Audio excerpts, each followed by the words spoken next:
জাতির রক্ত পিতা থেকে দেবেন না।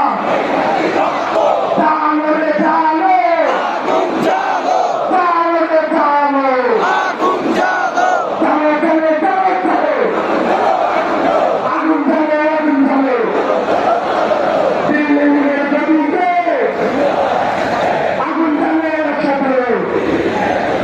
দিল্লি না ঢাকা, দিল্লি না ঢাকা। ভাইয়া দিল্লি থেকে মামার বাড়ি, তাদের দিকে কি বাংলাদেশে হবে?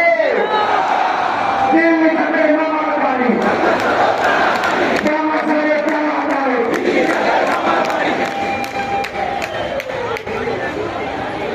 সাংবাদিক সংসদে বন্ধুগণ, এই মুহূর্তে আমাদের সম্পর্কে বক্তব্য নিয়ে আসছেন ইসলামী ছাত্র আন্দোলনের সংগ্রামী সভাপতি মুনতাসির আহমেদ।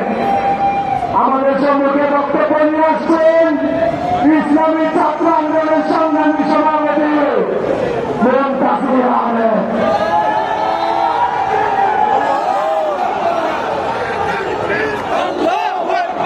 আসসালামু আলাইকুম ওয়া রাহমাতুল্লাহ। নাহমাদুহু ওয়া নুসাল্লি আলা রাসূলিল কারীম। আম্মা বা'দ। সংগ্রামী ছাত্র বন্ধুগণ, ভারত আমাদের প্রতিবেশী রাষ্ট্র। দীর্ঘ 54 বছরে ভারত আমাদের সাথে বন্ধুত্বের কোন আচরণ করে নাই, আমরা ভুলে যাই নাই। আমার বোন ফেরানিকে হত্যা করে কাপড়ে ঝুলিয়ে রেখেছিল। আমার ভাই আপনার বাপকে ফেনী নদীর পানি হিসাব কথা বলার কারণে ছাত্রলীগ কর্তৃক তাকে পিটিয়ে হত্যা করা হয়েছিল। আমার ভাই শহীদ ওসমান হাবিব, তাকে খুন করার 24 ঘন্টার মধ্যে ভারতে খুনিরা আশ্রয় নিয়েছে। আমাদের দেশ থেকে খুনি হাসিনা বিদায়ের পরে ভারতে আশ্রয় নিয়েছে।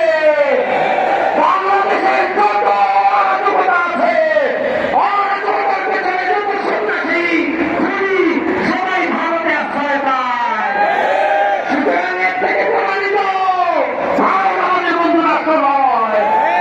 ভারতে আধিপত্যবাদের বিরুদ্ধে সংগ্রামী ওসমান হাবিব যেভাবে বুক থেকে লড়াই করেছেন, আমাদের লড়াই এবং সংগ্রাম চলছে, চলবে ইনশাআল্লাহ।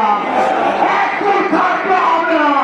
ভারতীয় আধিপত্যবাদের গোলামি চিনছি, আমরা আমার গলায় পড়াতে দেব না।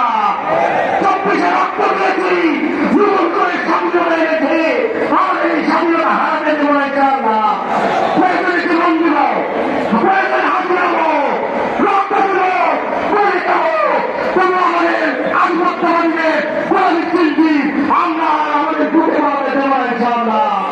আমাদের রাজপথে সংগ্রামী পথ চলায়, সকলকে সংগ্রামী কণ্ঠ কাটিয়ে দাও।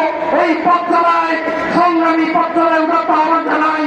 আর আজকের এই সমাবেশ থেকে বলছি, শাহবাগ, যেই শাহবাগকে ধারণ করে ভারতীয় আধিপত্যবাদীর যে কালচারাল আধিপত্যবাদ আমাদের উপরে চাপিয়ে দেওয়া হয়েছিল, আমরা এই শাহবাগ চত্বরের নামের পরিবর্তে শহীদ ওসমান হাবিব চত্বর ঘোষণা করছি।